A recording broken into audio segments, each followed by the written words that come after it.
que M. Grenzik va réaliser la première angioplastie avec un ballonnet, et il réalise ça dans sa cuisine. Alors les Américains lui demandent de venir travailler chez eux. Il prend l'avion, mais l'avion s'écrase et il meurt. Il n'arrive pas aux États-Unis. On arrive ainsi petit à petit à la greffe cardiaque.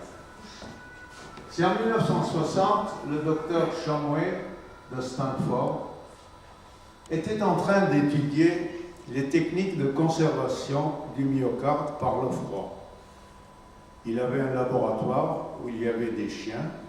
Alors il mettait des glaces autour du cœur et il attendait. Et l'attente durait 20 minutes, 30 minutes et il ne savait pas quoi faire. Alors il décide de réséquer le cœur et de le réimplanter de suite, chute sur le chien. C'est ainsi qu'il met au point la technique de greffe cardiaque. Un jour, le professeur Barnard d'Afrique vient dans son laboratoire et il dit à M. Shumway, « Et pourquoi tu ne fais pas ça sur l'homme ?» Mais à l'époque, aux États-Unis, faire une greffe de cœur sur l'homme, c'était un peu tabou. Alors lui, il ne se dégonfle pas, Barnard, il rentre au Cap, et le 3 décembre 1967, il réalise la première transplantation cardiaque humaine au monde. Il a osé faire cette opération, il a copié la technique de Shumway, mais le malade va survivre pendant une quinzaine de jours. Ça va faire un bruit terrible dans le monde entier. Il va être appelé partout et il va faire des conférences. Et à partir de ce moment-là, tout le monde va se mettre à faire les greffes cardiaques. C'est ainsi qu'en 1968, le professeur Christian Cabrol va réaliser la première greffe cardiaque en Europe. Et en même temps, le docteur Shumway va commencer sa série de greffes aux États-Unis. Mais à cette époque-là, les résultats n'étaient pas satisfaisants. Pourquoi? Parce qu'on connaissait très mal les problèmes d'immunité, les problèmes de groupage, et on ne possédait que la cortisone ou l'azatopyrine pour inhiber les phénomènes de rejet.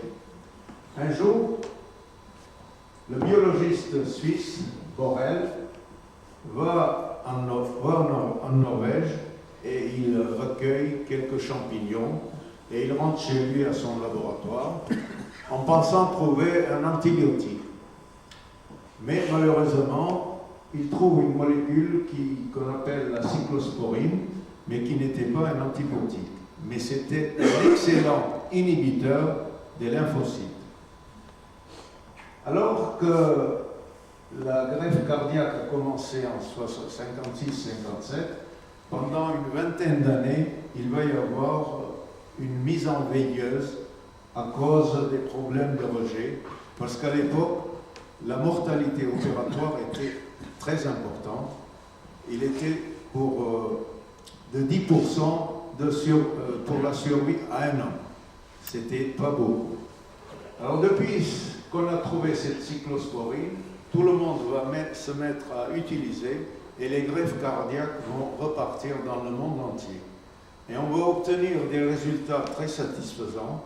Et actuellement, on a des survies de 5 ans à 70% et à 10 ans de 60 à 40% à cause de la cyclosporine.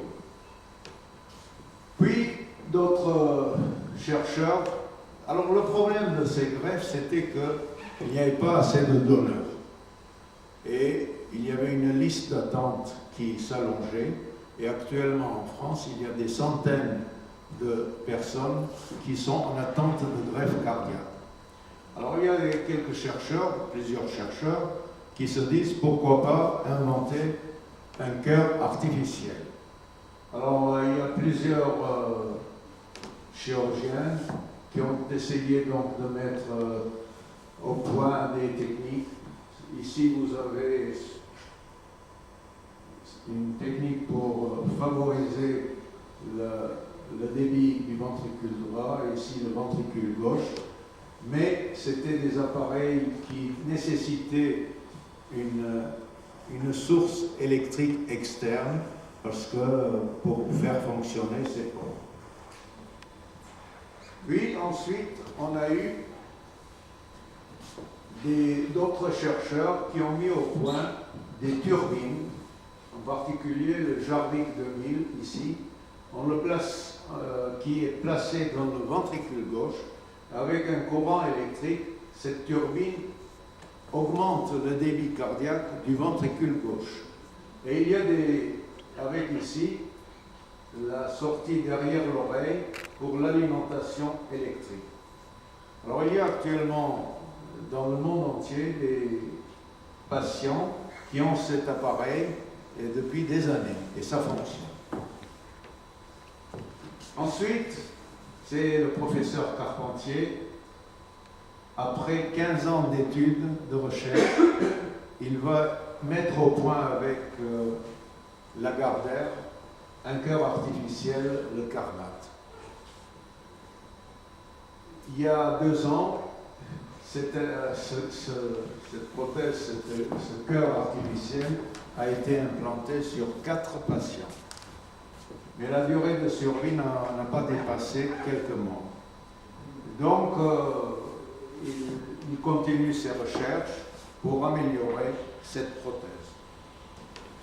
Bon, en conclusion, l'avenir de la chirurgie cardiaque, tout peut arriver. Il y a des gens qui travaillent sur des cellules souches pour améliorer le myocarde, régénérer le myocarde. Et un jour, peut-être qu'on réussira à faire des greffes de cœur d'animaux quand les problèmes immunologiques seront réglés et résolus. Un jour, on trouvera même sans doute la résolution du problème entre donneur et receveur. La désensibilisation du receveur est déjà pratiquée aux États-Unis. Et même dans certains centres en France, mais c'est une technique qui est très longue et coûte très cher, et c'est la raison pour laquelle on n'en parle pas trop. Enfin, il y a des possibilités d'amélioration par génie génomique, soit des problèmes de rejet, soit de correction de certaines maladies. Et enfin, un jour peut-être, on trouvera le traitement de l'athérome. Et si on trouve le traitement de l'athérome, la chirurgie coronaire et les dilatations disparaîtront complètement. Ce que j'ai oublié de vous dire, c'est que la chirurgie des coronaires, ça demande un jour de réanimation, 1 semaine d'hospitalisation, ça se fait sous anesthésie générale, sous CEC, et 2 mois de rééducation.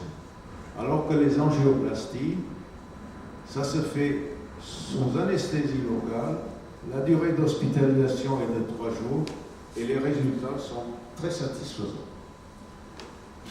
Pour mémoire, en 2014, on a pratiqué en France 20 000 remplacements valvulaires, 15 000 pontages coronaires, 50 000 angioplasties coronaires. Et il faut savoir que tous les ans, on dénombre 150 000 décès d'origine cardiaque, la cause numéro 1 de mortalité en France. Je vous remercie. Ah, le toucher mitral, comme on disait. Alors, c'était extraordinaire parce que c'était presque une première. Et même les jeunes externes comme moi étaient au bloc opératoire, je ne sais pas ce qu'on nous faisait faire. Et alors, ça a été assez spectaculaire, assez dramatique. Alors, il y avait Ducoel qui n'opérait pas, c'était M. Engelbert qui opérait. Il y avait le professeur Calazel, enfin qui n'était pas encore professeur Calazel, qui était là avec l'électro en permanence pour voir. Et alors, il commence à faire le truc, et puis tout d'un coup, il y a eu une fuite de sang, je ne sais pas exactement si c'était par la brèche. Alors, quelqu'un a mis, je crois que c'était, ou M. Engelbert ou Honnête, a foutu une pince. Ça a arrêté l'hémorragie, mais tout d'un coup, M. Calazel a poussé au cri parce que, alors là, dans toutes les dérivations, presque, il y avait une onde de lésion extraordinaire. Alors j'ai assisté à la discussion, il y en avait qui disaient c'est le cœur qui est fatigué, il faut vite arrêter, on ferme et on laisse comme ça, et d'autres qui disaient mais non, il faut trouver, etc. Ils ont pensé après que c'était la pince et ils ont terminé l'intervention. J'ai pas su très bien quelle a été la survie. Voilà. Donc, une des premières à Toulouse. Merci. Tu n'as pas parlé volontairement, je pense, de la chirurgie cardiaque pédiatrique. Je vais simplement citer, peut-être tu développeras cela un petit peu, l'événement considérable qu'a constitué le traitement chirurgical des interpositions du gros vaisseau, qui au début, pendant très longtemps, était bénéficiable d'une intervention palliative. Et puis un beau jour, quelqu'un a fait cette intervention miraculeuse qui consiste à rétablir très vite, peu à peu après la naissance, le bon sens dans les vaisseaux interposés et aboutir ainsi à une guérison immédiate. Peut-être que tu as vécu ça puisque tu es dans une équipe remarquable à ce sujet, Julie Pasteur avec Vada et Martinez. Donc, tu peux dire Pédiatrique, nous, à Pasteur, on a commencé avec le docteur Martinez. Et pendant des années, on faisait beaucoup d'interventions, de corrections, d'informations chez les enfants et parfois même chez des nourrissons par hypothermie totale. Mais cette technique a entraîné quelques troubles cérébraux. On l'a abandonné. Donc, on a assisté. Mais à l'époque, il n'y avait pas l'échographie. Et les malformations cardiaques des enfants étaient assez fréquentes. Et le docteur Martinez nous fournissait beaucoup d'enfants. Mais après, avec l'évolution de la technologie, l'échographie, les examens complémentaires, cette chirurgie pédiatrique a commencé à diminuer. Et actuellement, si on regarde le travail dans un centre de chirurgie, la chirurgie pédiatrique représente 3% de l'activité d'un centre. Je suis chirurgien cardiaque pédiatrique à Toulouse, à l'hôpital des enfants. Pour vous rassurer, c'est un petit peu plus que ça dans l'activité du CHU à l'Archidée. Et effectivement, une reprise de cette activité qui nous permet actuellement de faire plus de 200 interventions par an de chirurgie cardiaque chez les moins de 18 ans et avec un bon nombre maintenant de nouveau-nés et de nourrissons, qui sont une large majorité de ceux-ci. Pour revenir sur la transposition des gros vaisseaux, c'est un exemple qui est très intéressant parce qu'on a vu qu'il y avait des dogmes, celui de ne pas toucher le cœur, et on a de nouveau celui de l'evidence-based medicine. Je suis désolé, mais le premier switch chez M. Jatel en 75, c'était pas sur un nouveau-né, c'était un transpose CIV qui avait été opéré à l'âge d'un an environ. À l'époque, on faisait des corrections à l'étage atrial. À l'époque, on faisait des corrections à l'étage atrial. C'est-à-dire qu'on crée une double discordance. Bref. Ce qui s'est passé. Non, mais ça va, on va ce qui s'est passé à la suite de ça, c'est que. Alors, je reprends. Pour reprendre l'exemple de la transposition des gros vaisseaux, il est très intéressant parce que on voit que d'un dogme, on passe à un autre. À l'époque, c'était il ne faut pas toucher le cœur, en fait, parce qu'on ne savait pas faire. De nos jours, il faut faire de l'evidence-based medicine. Quand on prend l'exemple de la transposition des gros vaisseaux, ce qui s'est passé avec M. Jatel en 1975 et la génération du switch artériel, c'est que très rapidement, en quelques années, toutes les équipes ont basculé sur une correction de l'étage atrial, qui se faisait avec M. Vada à l'époque pour les transpositions des gros vaisseaux, sur le switch artériel, qui, lui, permet d'avoir non plus un ventricule droit qui reste sous la circulation générale, et l'aorte, mais un ventricule gauche. Donc on parle de réparation anatomique. Et effectivement, on n'a pas attendu les résultats à 10 ou 15 ans, toutes les équipes ont basculé sur le switch artériel en 4 à 5 ans, sans avoir de résultats à long terme. Donc c'est pour vous dire que de dogmes qu'on a connus à l'époque, il ne faut pas toucher le cœur, on en passe à d'autres, qui sont parfois aussi préjudiciables à l'avancée de la médecine. Voilà ce que je voulais dire un petit peu sur ce sujet.